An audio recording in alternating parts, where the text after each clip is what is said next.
أعوذ بالله من الشيطان الرجيم قل هذه سبيلي أدعو إلى الله على بصيرة أنا ومن اتبعني وسبحان الله وما أنا من المشركين. الله أكبر الله أكبر الله أكبر لا إله إلا الله الله أكبر الله أكبر ولله الحمد. الله أكبر الله أكبر الله أكبر لا إله إلا الله والله أكبر الله أكبر ولله الحمد. إن الحمد لله نحمده ونستعينه ونستغفره ونؤمن به ونتوكل عليك ونعوذ بالله من شرور أنفسنا ومن سيئات أعمالنا. من يهده الله فلا مضل له ومن يضلل فلا هادي له وأشهد أن لا إله إلا الله وحده لا شريك له وأشهد أن محمدا عبده ورسوله. الله أكبر الله أكبر لا إله إلا الله والله أكبر الله أكبر ولله الحمد. بزرگوں، نوجوانوں، امت کے ماں اور بہنوں، جیسا کہ آج عید کا دن ہے، یقیناً عید کا دن ہمارے شعائر میں سے یعنی کہ بڑی عبادتوں میں سے ایک عبادت عید کا دن ہے. عید کا دن خوش ہونا سنت ہے بلکہ ثواب کا ذریعہ ہے. یقیناً عید کا دن ہر مسلمان خوشی مناتا ہے، بنانا چاہیے، بلکہ یہ سنت ہے. اور جس عید جو ہمارے پاس ہے وہ عید الاضحیٰ ہے. عید الاضحیٰ جیسا کہ آپ دیکھیں گے عید الفطر ہے اور اسی طرح عید الاضحیٰ ہے، مسلمانوں کی دو مشہور عید ہے. ہاں، لیکن عید الفطر جو ہے نا وہ رمضان کی ایک بڑی عبادت کے بعد آتا ہے. ایک بڑے عظیم مہینے کے بعد، رمضان کے عظیم مہینے کے بعد عید الفطر آتا ہے. اسی طرح ذی الحجہ کا جو شروع کا جو 10 دن ہے، تمام دنوں میں سب سے افضل دن ہے، اس کے بعد جو ہے نا عید آتا ہے. جس طرح رمضان کے بعد عید الفطر آتا ہے، اسی طرح عید ذی الحجہ کے شروع کے 9 دنوں کے بعد جو ہے نا عید الاضحیٰ آتا ہے.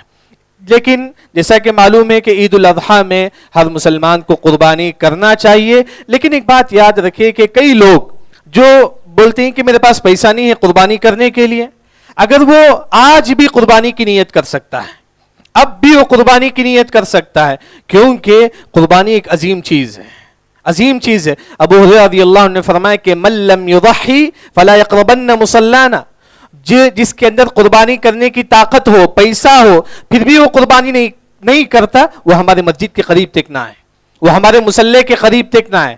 اسی وجہ سے قربانی ایک عظیم چیز ہے. اگر آپ کے پاس پیسہ ہے تو ضرور کیجئے. لیکن بعض لوگوں کو یقین ہے کہ جو ہے نا بعد میں میرے پاس پیسہ آ سکتا ہے تو قرض لے کے بھی قربانی کیا جا سکتا ہے. جیسا کہ امام ابن تیمیہ رحمہ اللہ نے مجموع فتاوی جلد 20/3 میں انہوں نے کہا کہ اگر کسی مسلمان کے پاس یقین ہے کہ وہ قرض لوٹا سکتا ہے تو قرض لے کے قربانی کرے، کیونکہ قربانی ایک عظیم چیز ہے. کیونکہ تمام دنوں میں سب سے افضل دن کون سا ہے؟ آج کا دن ہے. ان اعظم الایام عند اللہ یوم النحر، سب سے افضل دن اللہ تعالیٰ کے پاس آج کا دن ہے. آج کا دن سب سے افضل دن ہے. اگر وہ آج کی قربانی تمام قربانیوں میں سب سے افضل ہے. آج کی جو عبادتیں ہیں تمام عبادتوں میں سب سے افضل ہے. یعنی کہ انسان خاص طور پر جو ہے نا قربانی کی جو ہے نا کوشش کرے، جیسا ہو سکے اپنی طاقت کے مطابق. بعض حصہ 4000 کا ہوتا ہے، جیسا انسان اپنی طاقت کے مطابق قربانی کرے. اس کے بعد قربانی کے متعلق ایک سنت یہ بھی یاد رکھے، بعض لوگ قربانی نہیں کر سکتے ہیں، بڑے عمر کے ہوتے ہیں، ان کی جانور ہوتا ہے لیکن وہ قربانی نہیں کرتے ہیں، ان کو طاقت چوری چلانے کی طاقت نہیں ہوتی ہے، عورتیں ہیں شرم کے مارے نہیں آتی ہے. کم از کم اگر ان کا جانور ہے تو وہاں کھڑ کر دیکھیں کہ ان کی جانور جب قربانی ہوتی ہے وہاں کھڑ کر وہ دیکھیں. میرا بکرا ہے تو میں کھڑ کر دیکھوں گا کہ میرے بکرا کی قربانی ہوتی ہے. اگر کوئی عائشہ ہے اس کا جانور کی قربانی ہوتی ہے تو وہ کھڑ کر دیکھے اس کی جانور کی قربانی کے وقت. کیونکہ عبداللہ بن عباس رضی اللہ عنہ نے فرمایا کہ السنہ ان یشہد، سنت میں سے یہ بھی ہے آپ کا جو جانور ہے اگر آپ قربانی کرتی ہیں تو اچھی بات ہے، اگر آپ نہیں کرتی ہیں تو کم از کم آپ کی آنکھوں کے سامنے قربانی ہونی چاہیے، افضل یہی ہے. جیسا کہ دارقطنی وغیرہ کی بھی روایت ہم کو ملتی ہے، افضل یہ ہے کہ جو مسلمان قربانی اپنے ہاتھوں سے نہیں کر پاتا، کم از کم وہ قربانی اپنا جانور قربان کرتے وقت جو ہے نا وہ سامنے کھڑا ہونا چاہیے۔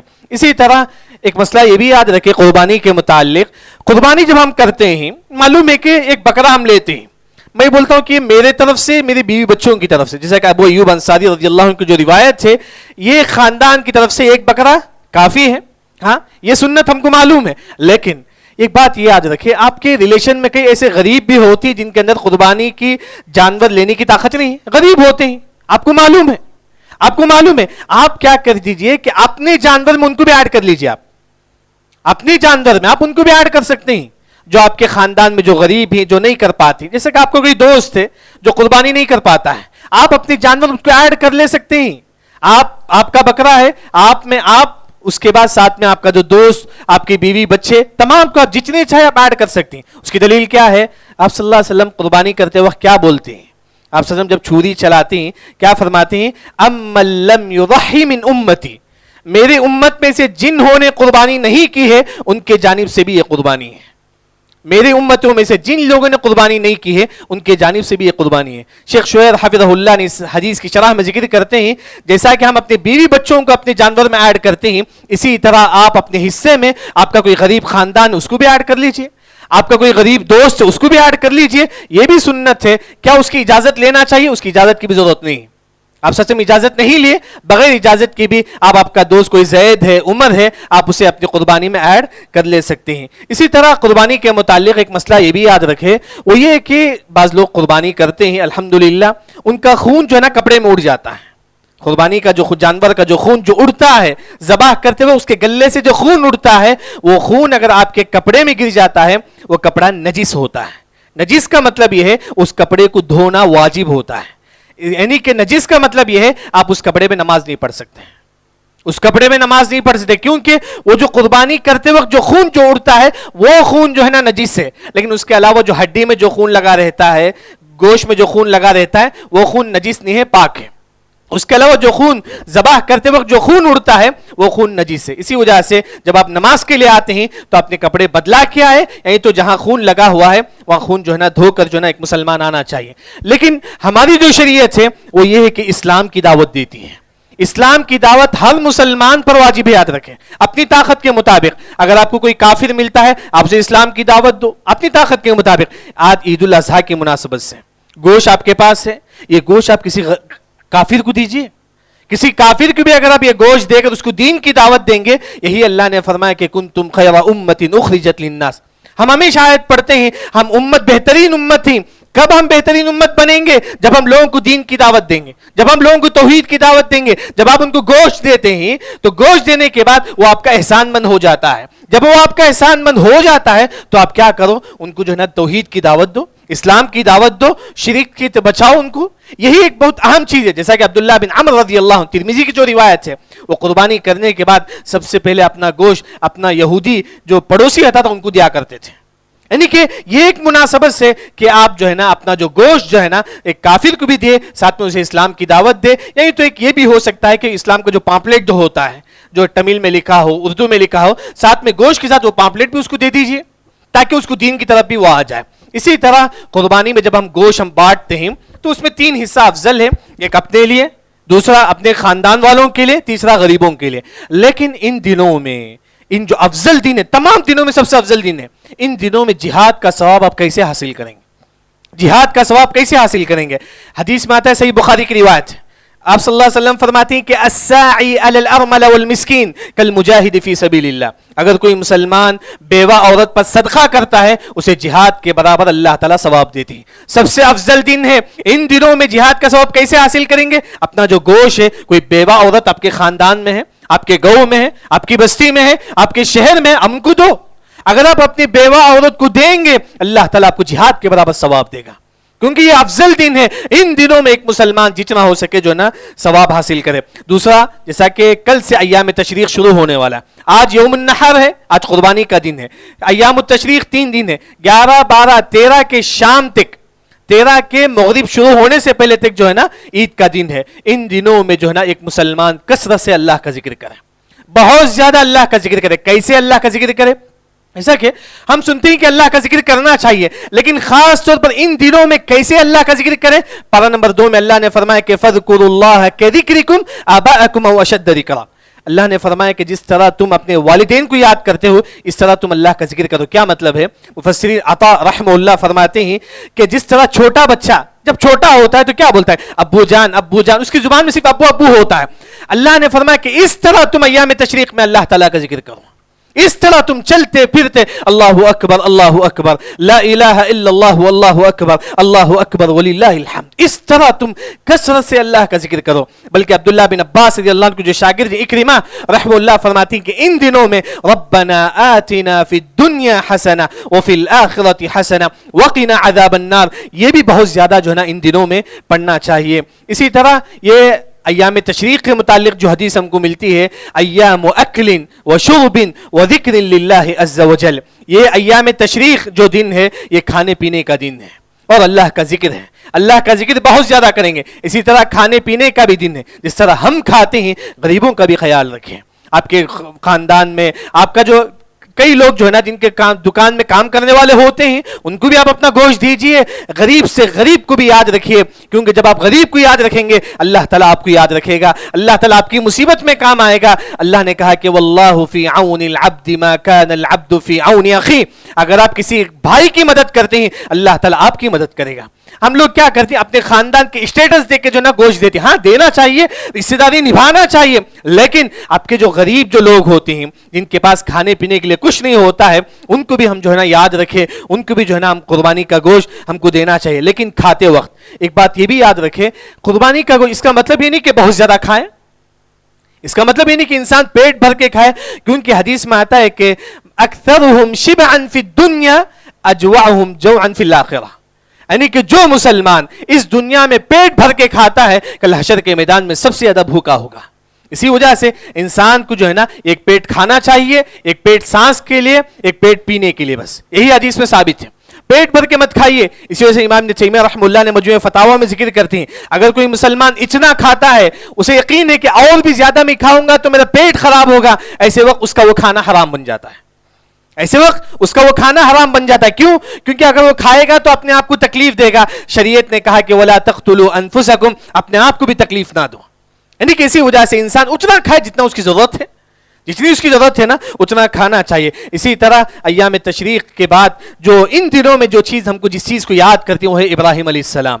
ابراہیم علیہ السلام کی زندگی تمام لوگ جانتی ہیں، ان کی زندگی کیا ہوا، ان کی زندگی میں کیا کیا مصیبتیں آئیں۔ معلوم ہے کہ اللہ نے کہا کہ ابراہیم علیہ السلام تم اپنے بچے کو ذبح کرو۔ ابراہیم علیہ السلام اپنے بچے کو لے کر چلے گئے، وہاں جا کر جو ہے نا لٹا دیے، بلکہ مفسرین نے فرمایا کہ چاقو چلائے لیکن چاقو نہیں چلاؤ، چاقو چلا لیکن چاقو نہیں چلا اللہ کے حکم سے۔ یہ جو قربانی بڑی بڑی قربانی تھی ابراہیم علیہ السلام کی زندگی سے اگر آپ دیکھیں گے عظیم سبق جو ملتا ہے تقدیر پر ایمان۔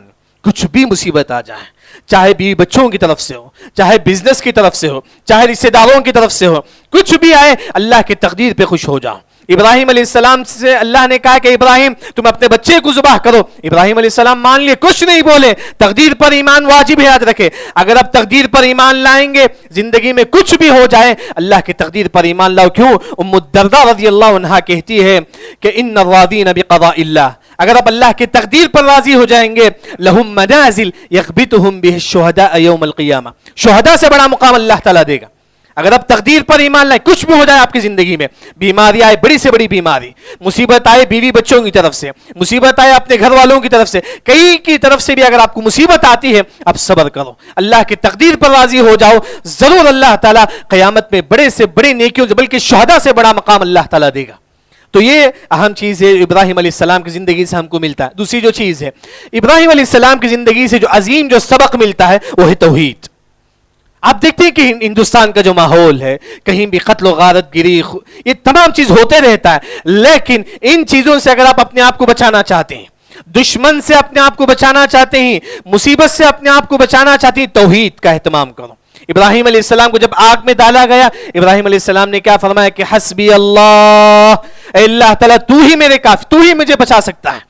انہوں نے توحید کا اہتمام کیا، اس وجہ سے اللہ نے آگ سے بھی ان کو بچا لیا۔ کتنی بڑی مصیبت آئے، اگر آپ توحید پر ہی تو اللہ تعالیٰ آپ کی حفاظت کرے گا. تعویذ نہ پہنو، توحید پر رہو، کہ یہی جو ہے نا ہماری زندگی میں سب سے بڑا نیکی ہے. بلکہ آپ دیکھیں صحیح مسلم کی جو روایت ہے، توحید کی یہ طاقت ہے، جب قیامت کے قریب قسطنطنیہ جو ہے نا جنگ کرنے کے لیے مسلمان جائیں گے، لیکن مسلمان لا الہ الا اللہ پڑھیں گے تو سامنے والے تلوار اپنے ہاتھوں سے گرا دیں گے. صرف قسطنطنیہ تکبیر سے مسلمان فتح کر لیں گے، لا الہ الا اللہ سے فتح کر لیں گے. توحید کی یہ طاقت ہے، دشمن آپ کے سامنے گر جائے گا. یاد رکھیں جیسا کہ عبداللہ بن عمیر نے فرمایا، الایمان حیوب، یہ جو ایمان جو ہے نا، یہ توحید سامنے والے کے دلوں میں ڈر پیدا کر دیتا ہے، کافروں کے دلوں میں ڈر پیدا کر دیتا ہے. کیونکہ آپ کے اندر توحید ہو تو سامنے والا خود بخود آپ سے ڈر کر دور بھاگ جائے گا. کیونکہ توحید اگر آپ کے پاس ہو، کوئی آپ کو تکلیف نہیں دے گا. وہی اس کے بعد ابراہیم علیہ السلام کی زندگی سے ایک اور جو سبق ہم کو ملتی ہے وہ یہ کہ ہماری زندگی میں جو نماز بڑی اہم چیز. یاد رکھیں ہم نماز پڑھتے ہیں، لیکن ابراہیم علیہ السلام کی زندگی کو اگر آپ دیکھیں گے، وہ مصیبت کے وقت بھی نماز پڑھتے تھے. مصیبت کے وقت ہم جیسا کہ کوئی قرض میں پڑ گیا، ہم کیا کرتی، نماز چھوڑ کے اسے کس طرح ہونے کی کمانے کی کوشش کرتی. نہیں، مصیبت کے وقت آپ نماز پڑھو. گھر میں کوئی ٹینشن آ گیا، ہم نماز چھوڑ کے سو گئے. نہیں، ایسے وقت تم نماز پڑھو. سر میں درد آ گیا، بیماری آ گئی، ہم کیا کرتی، نماز چھوڑتی. نہیں، مصیبت کے وقت نماز پڑھو. ابراہیم علیہ السلام کی زندگی کو آپ دیکھیں گے، امام قرطبی نے اپنی تفسیر میں امام قتادہ، امام کعب کا یہ قول نقل کرتی ہیں. امام قتادہ، امام کعب نے کہا، مفسرین نے کہا کہ ابراہیم علیہ السلام کو جب آگ میں ڈالا گیا تو ابراہیم علیہ السلام نے آگ میں جا کر اللہ کے حکم سے نماز پڑھ رہے تھے. اللہ کے حکم سے نماز پڑھ رہے تھے. مفسرین نے فرمایا کہ مصیبت کے وقت بھی آپ نماز کا اہتمام کرو. کیوں؟ کیونکہ اللہ تعالیٰ آپ کو مصیبت سے بچائے گا. یہی وہ نماز تھی. ابراہیم علیہ السلام کو اللہ نے کہا کونوا بردا وسلاما علی ابراہیم، اے آگ تو ابراہیم علیہ السلام کے لیے ٹھنڈی اور سلامتی کا ذریعہ بن جا. یعنی کہ مصیبت کے وقت نماز پڑھنا چاہیے. جیسا کہ حدیث میں آتا ہے کہ آپ صلی اللہ علیہ وسلم اذا حزبه امر صلی رکعتین، جب آپ سے کوئی ٹینشن ہوتا تو 2 رکعت نماز پڑھتی. ہم کوئی ٹینشن ہو گیا تو نماز چھوڑ دیتے ہیں. بزنس نہیں ہوا، نماز چھوڑ دیتے ہیں. کوئی بیماری آئی، نماز چھوڑ دیتی. نہیں، مصیبت کے وقت آپ نماز پڑھیے. گویا کہ اگر سمجھے کہ اللہ ہم تمام کو صحت و تندرستی دے، کوئی آپریشن تھیٹر میں ہے، ایسے وقت بھی ایک مسلمان کبھی نماز نہ چھوڑے، کیونکہ وہاں بھی نماز پڑھے. نماز مصیبت کے وقت آپ پڑھیں گے تو اللہ تعالیٰ ضرور جو ہے نا آپ کو کامیابی دے گی. اور اسی طرح ابراہیم علیہ السلام کی ایک عظیم جو نصیحت ہے وہ یہ کہ جب آپ صلی اللہ علیہ وسلم معراج کا سفر کیے تھے، اس وقت ابراہیم علیہ السلام نے محمد صلی اللہ علیہ وسلم سے فرمایا کہ یا محمد تم میرے قریب آ جاؤ. تو آپ صلی اللہ علیہ وسلم ابراہیم علیہ السلام کے قریب جاتے ہیں.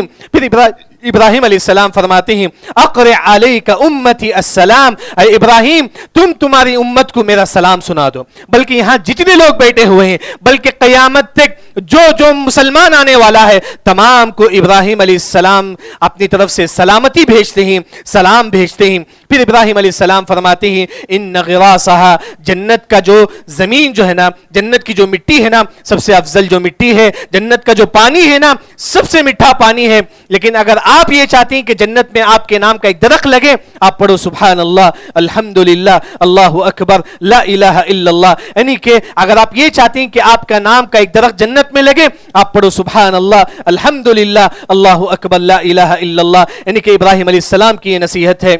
ایسا کہ عید کی مناسبت سے، جیسا کہ حج بھی ابھی ختم ہوا ہے، لیکن حج کی مناسبت سے یہ ایک باتیں آپ کے سامنے ذکر کر کے میں بات ختم کروں گا. حج میں جیسا کہ معلوم ہے کہ تکلیف ہوتی ہے. حج میں مینا کو جانا پڑتا ہے، عرفات میں ٹہرنا پڑتا ہے، دھوپ کے نیچے کھڑ کر عبادت کرنا پڑتا ہے. ضرور تکلیف ہوتی ہے. حج کرنے میں ہر کی عبادت میں تکلیف ہوتی ہے، بلکہ ہر عبادت میں تکلیف ہوتی ہے. نماز پڑھنے تکلیف ہوتی ہے، 4 رکعت نماز پڑھنے کے لیے تکلیف ہوتی ہے، تہجد میں اٹھنے کے لیے تکلیف ہوتی ہے. عبادت کرتے وقت جو تکلیف ہوتی ہے، اس تکلیف کو دور کرنے کے لیے آپ صلی اللہ علیہ وسلم نے فرمایا کہ تم کثرت سے اللہ کا ذکر کرو.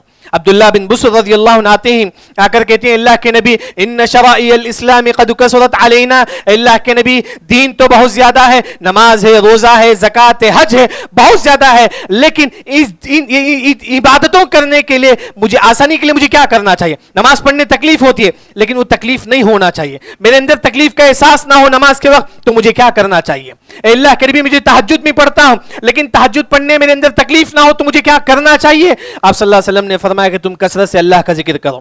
جتنا تم اللہ کا ذکر کریں گے عبادت میں تکلیف اتنا ہی کم ہوگی. حج جو ہے نا ایک عظیم عبادت ہے, اس میں انسان کو تکلیف ہوتی ہے. روزہ ایک عظیم عبادت ہے, اس میں بھوکا رہنے کی تکلیف ہوتی ہے. تہجد میں اٹھنا ایک تکلیف ہوتا ہے. ان عبادت کے وقت اگر آپ یہ چاہتے ہیں کہ آپ کا تکلیف دور ہو, ہمیشہ آپ اللہ کا ذکر کرتے رہو. بلکہ آپ صلی اللہ علیہ وسلم کے بارے میں آتا ہے کہ یذکر اللہ علی کل احیان, آپ صلی اللہ علیہ وسلم ہر لمحہ اللہ تعالیٰ کا ذکر کرتے تھے. یہ عید کی مناسبت سے کچھ باتیں میں نے آپ کے سامنے رکھی. اللہ رب العزت سے دعا ہے اللہ تعالیٰ ہم تمام کو عید کی صحیح خوشیاں نصیب فرما, اور جو مسلمان بیمار ہیں اللہ تعالیٰ ان کو شفاء کاملہ اور عاجلہ عطا فرمائے, اور اللہ تعالیٰ جو مسلمان مریض ہیں مقروض ہیں اللہ تعالیٰ ان کے مقروض قرض کو دور فرمائے, اور اللہ تعالیٰ دنیا میں کہیں بھی جو بھی مسلمان بیمار ہے اللہ تعالیٰ ان کو شفاء کاملہ اور عاجلہ عطا فرمائے. اللہم انا نسألک الہدى والتقى والعفاف والغنى, اللہم انا نسألک من كل خیر عاجلہ وآجلہ ما علمنا منہ وما لم نعلم, اللہم انا نعوذ بک من كل شر عاجلہ وآجلہ ما علمنا منہ وما لم نعلم, اللہم انا نعوذ بک من جہد البلاء وترق الشقاء وسوء القضاء وشماتة الأعداء, اللہم انا نسألک المعافاة في الدنيا والآخرة. اللہ اکبر اللہ اکبر لا الہ الا اللہ واللہ اکبر اللہ اکبر وللہ الحمد. آخر میں اللہ سے دعا ہے اللہ تعالیٰ ہم تمام کو تادم حیات توحید پر قائم رہنے کی توفیق عطا فرما. ربنا تقبل منا انك انت السميع العليم وتب علينا انك انت التواب الرحيم والحمد لله رب العالمين.